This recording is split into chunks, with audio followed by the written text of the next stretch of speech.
powered by American Muslim Today, the national non-profit media platform, and I'm your host, Rifat Malik.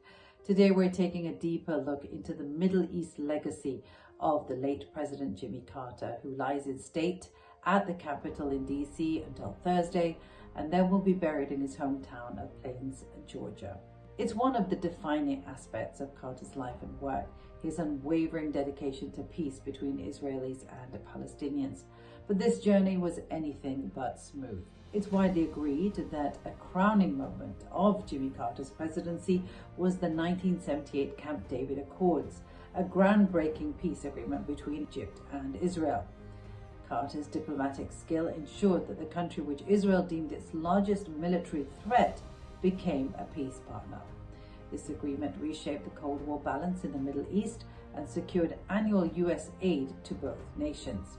While Carter's efforts solidified Israel's security and strengthened its economy, his acknowledgement of Palestinian rights stirred a storm of criticism from the pro-Israel and Zionist lobby. This was despite his insistence that the first prerequisite of a lasting peace is the recognition of Israel by her neighbors, Israel's right to exist permanently. Carter had been an international observer of the 2005 and 6 elections in the Palestinian occupied territories and had confirmed that they were indeed free and fair.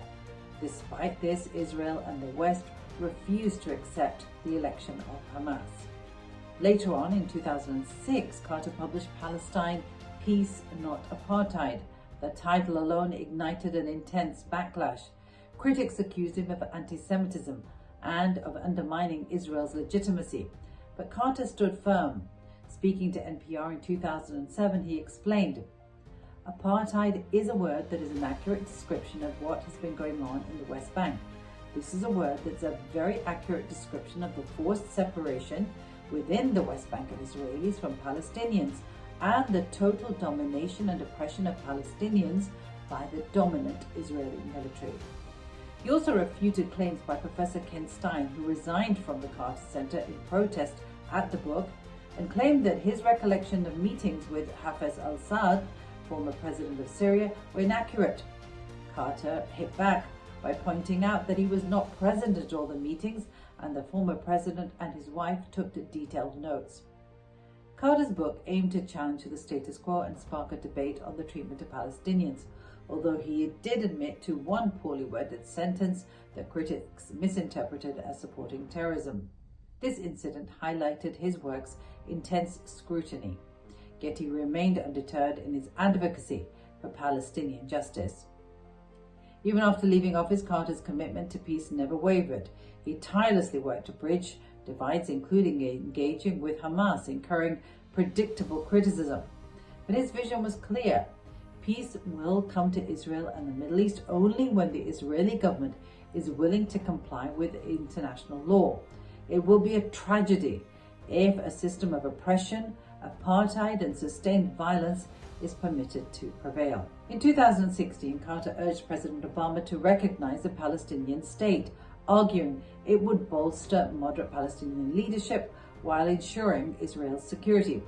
This vision, bold and controversial, underscores Carter's legacy as a leader who placed peace above political expediency. Historian Eric Alterman noted that Carter's mere mention of Palestinian rights caused uproar among Israel's American supporters, reflecting the deeply polarized views of the time. Despite the controversies, Carter's enduring commitment to justice and peace earned him admiration from many. As one of the few leaders willing to confront uncomfortable truths, Carter's legacy reminds us that peacemaking requires courage, even in the face of hostility. Thank you for joining us on the Muslim Viewpoint. If you value our public service journalism, please support American Muslim Today, a 501c3 non-profit, by following us on social media at American Muslim Today or donating at americanmuslimtoday.com. And before you go, don't forget to hit that subscribe button. Until next time, I'm Rifat Malik.